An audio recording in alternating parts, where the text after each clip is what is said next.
Bodi kereta korang cepat kotor, ada banyak celah ataupun ada watermark, Cowboy Detailing boleh datang ke rumah korang terus untuk selesaikan semua masalah tu. Hari ni kami sampai dekat Kelang untuk buat polish and coating Mercedes A250.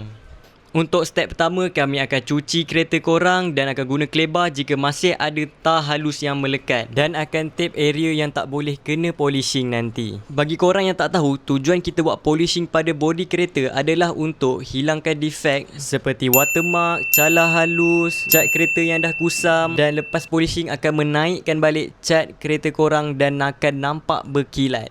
Selepas siap je proses polishing, kami akan apply coating dekat bodi kereta. Coating ni bertujuan untuk melindungi cat kereta korang daripada sinaran UV matahari, air hujan yang boleh buat ada watermark nanti. Dan kereta korang akan nampak lebih berkilat selepas ada coating dekat bodi kereta. Korang boleh tengok dekat video ni, tulang pintu ni sebelum kita buat polishing memang ada mat calar dan pudar. Selepas polishing memang dah tak ada calar dan warna memang berseri. Ini calar area door handle, biasanya berlaku sebab kena kuku jari waktu nak buka pintu. Ini keadaan selepas hilangkan calar memang lawa.